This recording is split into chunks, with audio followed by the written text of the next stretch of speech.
Bonjour à tous, ça fait un petit moment que j'ai pas fait de vidéo parce que j'avais pas la foi, j'étais pas très motivée, mais là je reviens avec un enregistrement un peu spécial puisque je vais vous parler non pas en tant que chroniqueuse mais en tant qu'auteur.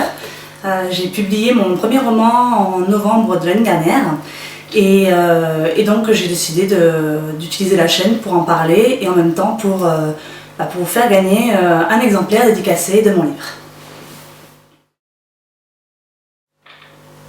Avant de vous présenter mon livre, je pense que c'est important que je revienne un peu en arrière et que je vous explique comment j'en suis arrivée là. Je suis un peu cliché, comme la plupart des personnes qui se sont mis à l'écriture. J'ai toujours aimé ça, je veux dire, ça m'est pas arrivé comme ça du jour au lendemain.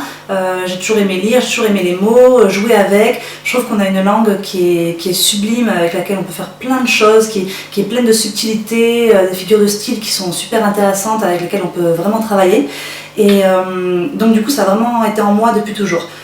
Ma première expérience ça a été sur un forum d'écriture qui s'appelait Why Obsession. C'était le type fanfiction, vous savez, où vous écrivez sur des artistes qui existent. Et puis quand on a évolué, nous les membres, le forum a suivi avec nous. Donc on est passé de fanfiction à des récits plus personnels, donc où on s'ouvrait, on parlait vraiment à cœur ouvert et on s'exprimait. Donc on est passé dans des récits qui étaient un peu différents. Et malheureusement j'ai dû partir parce que ma vie a changé, j'ai grandi, j'avais d'autres passions, j'avais un travail, j'avais une vie de couple, enfin voilà, tous les éléments qui font qu'on a moins de temps à consacrer à certaines choses. Donc j'ai dû aller d'avant, j'ai dû me mettre en pause, j'ai plus écrit, mais vraiment plus du tout pendant des années. Et puis un jour j'ai décidé de cesser mon activité professionnelle et de m'y mettre. Voilà, je m'y suis remis et ça a été assez libérateur quand même. Ça fait du bien de reprendre quelque chose qu'on aime, surtout que je suis quelqu'un qui ressent beaucoup mais qui exprime très peu et à l'oral on va dire et du coup l'écriture ça me permet de sortir tout ce que j'ai, de parler de ce que je ressens, de ce que j'ai vécu, mais aussi de mes convictions, de mes pensées sur certains sujets, etc. Notamment le sujet de l'inceste qui est le thème principal de mon premier roman. Donc ça a été vraiment libérateur et revigorant. Alors, comment j'en suis arrivée à écrire sur l'inceste, c'est une anecdote du coup dont je me souviendrai toujours. J'étais en ville, on buvait un verre avec une amie d'enfance et on parlait lecture. Parce on échangeait un peu, on se voit pas souvent, donc on échangeait un peu sur nos lectures du moment, tout ça. Et je lui ai expliqué que j'aimais bien les histoires avec des sujets un peu tabous. Parce qu'on entre dans une psychologie qui est intéressante au niveau des personnages et puis j'aime beaucoup, ça me fait réfléchir, ça me fait changer mes positions ou les confirmer, ça dépend des fois. Et du coup, on est venu à parler de ce sujet de l'inceste. Je lui ai dit que ce serait un thème qui me plairait, j'aimerais beaucoup lire une histoire d'amour entre un frère et une sœur, voir comment ça a été exploité. Donc on a fait des recherches et je pense qu'on n'a pas été très doués parce qu'on n'a rien trouvé, on n'a pas dû utiliser les bons mots-clés, je sais pas. Et là, je sais pas si c'est elle ou si c'est moi, mais une de nous deux a dit que je devrais l'écrire. Puisque ça n'existait pas, j'avais qu'à l'écrire. Et oui, je l'ai écrit. Je l'ai écrit et voilà, et mon premier roman est né. Ce premier roman s'appelle Pardon, le voici. Voilà. Donc c'est l'histoire de Will qui habite en Bretagne avec sa mère et sa petite sœur, Sarah. Ils sont une famille plutôt normale, plutôt simple, mais un jour Will ne voit plus Sarah comme une sœur, il voit la femme derrière et il tombe amoureux de cette femme. Il a conscience que c'est pas ce qu'on appelle la normalité, il y a un problème, il y a quelque chose qui cloche, donc il va tout faire pour effacer ce sentiment, peut-être même essayer d'être avec quelqu'un d'autre que celle qu'il a en tête. Mais il aura beau faire, il n'y a rien qui changera, il sera toujours amoureux de Sarah et donc il va devoir partir pour mettre de la distance parce qu'il ne veut pas entraîner Sarah dans sa déchéance, il ne veut pas lui imposer ça, ni la perdre en fait. Donc à la majorité, il va décider de partir à Bordeaux, dans une université donc, qui est à des kilomètres de chez lui, dans l'espoir que le proverbe « loin des yeux, loin du cœur » s'appliquera à sa propre histoire et qu'il arrivera à oublier l'amour qu'il a pour sa sœur. Là-bas, il va rencontrer donc différents personnages. Une petite famille maghrébine qui l'héberge dans le petit studio à côté, un patron avec sa femme et donc un enfant qui arrivera bientôt, de nouveaux professeurs, de nouveaux amis, vraiment beaucoup de gens, il y aura beaucoup de personnages autour de lui et des gens bien, des gens qui peuvent le rendre heureux, mais malgré tout, aucun n'arrive à combler le trou béant que Sarah a laissé dans son cœur, le vide qu'il y a en lui.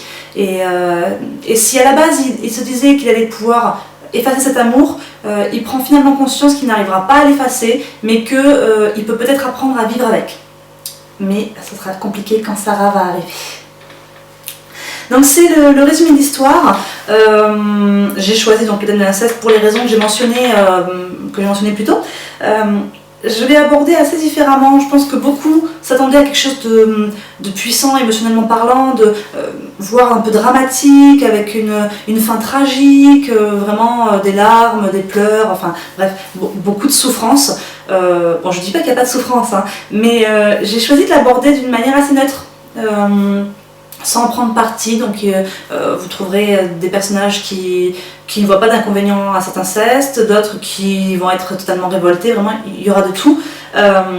C'est un choix personnel, j'ai mon avis sur la question, si ça vous intéresse, moi personnellement je me fiche royalement de qui sort avec qui, à partir du moment où ça ne provoque aucune souffrance chez un tiers, je pense qu'il n'y a pas de souci qui je suis pour juger. Je soutiens la phrase donc love is love, que l'amour c'est l'amour, sous n'importe quelle forme c'est de l'amour, donc voilà.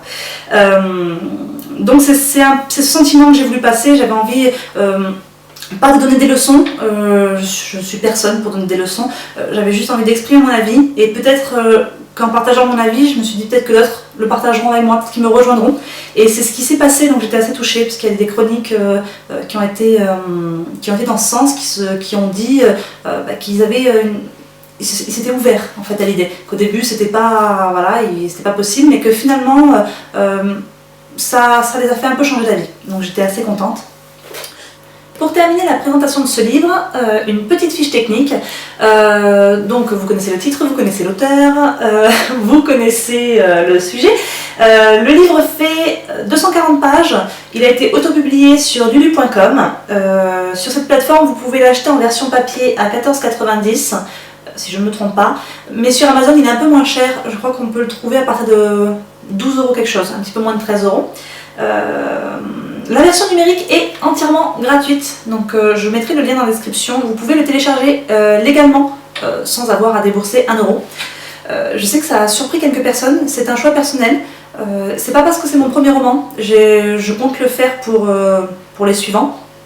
Alors je vous dis pas que je vais pas changer d'avis, peut-être que dans 2 ans je vais imposer un prix à mes versions numériques, mais à ce jour j'ai le sentiment que de toute façon, vu qu'il y a des téléchargements illégaux, il faut le dire clairement, ça sert un peu à rien de le mettre payant alors qu'on peut le télécharger ailleurs. Je l'ai vu déjà apparaître sur 5 sites de téléchargement, je crois.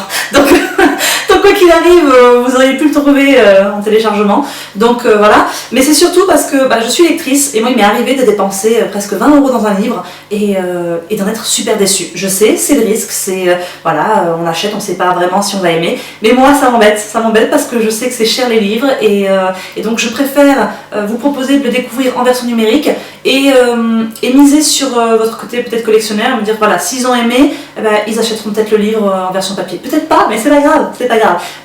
Moi au final tout ce qui m'importe c'est que les gens lisent et me donnent leur avis. J'ai la chance de ne pas avoir besoin de revenus supplémentaires dans mon foyer, ce qui fait que je peux écrire librement. Je sais que c'est pas le cas de tout le monde, c'est mon cas, donc du coup j'en profite. Je préfère que les gens ne paient pas mais lisent et me donnent un avis. Voilà, et du coup on va passer au concours et je vais vous proposer d'essayer de gagner un exemplaire.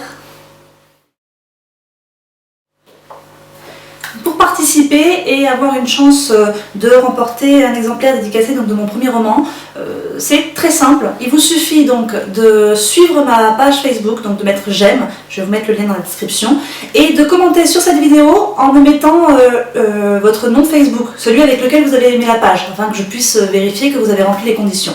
Le 14 février, donc journée de l'amour, même si c'est très commercial et personnellement je ne le fête absolument pas, mais n'empêche que c'est la journée des petits cœurs.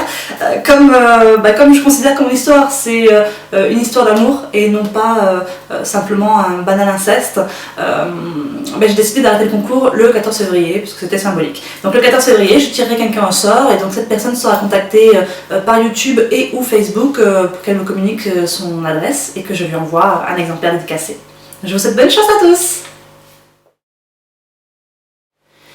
Je termine cette vidéo un petit peu longue, je suis désolée, mais de toute façon, au pire, vous avez été directement jusqu'au concours, hein, je vous connais, donc il n'y a pas de souci. Je termine cette vidéo en vous disant que j'en suis maintenant. Actuellement, donc j'ai terminé l'écriture de mon second roman qui s'appelle Le langage des fleurs. C'est une romance très simple que j'ai voulu fraîche et facile à lire. Alors je ne vais pas trop vous en parler ici, si vous me suivez sur la page vous aurez plus d'informations au fur et à mesure. Normalement il sortira en juin, à moins qu'il y ait un petit souci entre temps, mais normalement il sortira en juin. À côté de ça, je travaille sur un livre pour enfants avec la personne qui a fait la couverture de Pardon, Juliette. Juliette qui tient un blog qui s'appelle Blocking Map. Elle fait des petites bandes dessinées sur la Corée du Sud, donc je vous mets le lien aussi, je vous invite à aller voir, c'est très sympathique, c'est très amusant. Donc je travaille avec elle sur un livre pour enfants. En parallèle, j'ai commencé un récit à 4 mains avec une autre amie, dont je tairai le nom, parce que je ne sais pas trop si elle veut que j'en parle. C'est un récit érotique, donc vraiment très différent de ce que j'ai fait jusqu'ici. C'est beaucoup plus cru, beaucoup plus brut, aucune censure. Je pense que le public visé sera vraiment différent, mais c'est impressionnant, je m'éclate à l'écrire, je ris beaucoup, à chaque ligne que j'écris je m'éclate, donc voilà, j'ai quand même hâte de pouvoir vous en parler, même si je sais que tout le monde ne sera pas intéressé par ce type de roman. Et en ce moment je fais tourner un petit questionnaire, enfin il n'y a qu'une question dedans, mais lié aux arrondissements de Paris, donc si vous êtes de Paris ou que vous connaissez bien la capitale, n'hésitez pas à le remplir. Ça va m'aider pour mon prochain manuscrit qui sera une dystopie.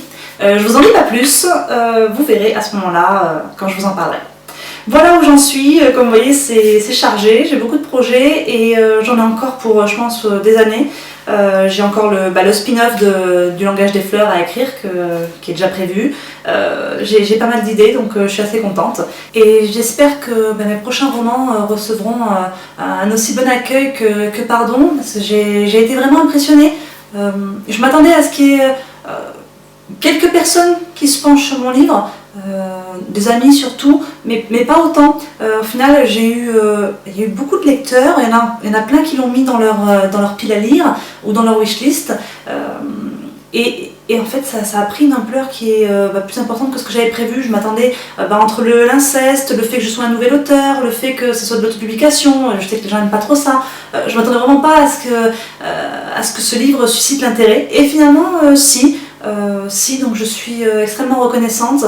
Je pense que tout ça, je le dois aussi beaucoup aux youtubeuses et chroniqueuses. Je vais citer personne parce que je risque d'en oublier et je voudrais pas froisser quelqu'un, mais elles se reconnaîtront, toutes celles qui ont participé, qui ont parlé de mon livre, et c'est grâce à elles du coup que je me suis fait un petit peu connaître. Et donc j'ai eu énormément de retours, jusqu'ici tous positifs, ce qui est très surprenant, un peu surréaliste même. Je veux dire, il y a des parties de leur chronique qui sont négatives, mais c'est très subjectif, c'est-à-dire qu'il y a personne qui a un commentaire négatif à faire sur mon style d'écriture ou des choses comme ça. C'est plus des éléments de l'histoire qu'ils auraient aimé avoir un peu différents, mais ce que certains ont aimé, d'autres n'ont pas apprécié et inversement. Donc vraiment c'est pas des critiques négatives qui pourraient me blesser ou qui pourraient me faire remettre en question ma façon d'écrire, on va dire. Donc je suis agréablement surprise et donc je profite de la vidéo pour vous remercier tous, ceux qui regardent la vidéo, ceux qui ont lu le livre, qui vont lire le livre, qui pensent peut-être lire le livre, voilà, tous ceux qui s'y intéressent de près ou de loin, je vous remercie sincèrement et j'espère que vous apprécierez si vous n'avez pas encore lu et que vous aimerez les prochains si vous comptez les lire. Voilà, c'est tout pour aujourd'hui et puis je vous dis à bientôt pour une nouvelle vidéo. Bye bye!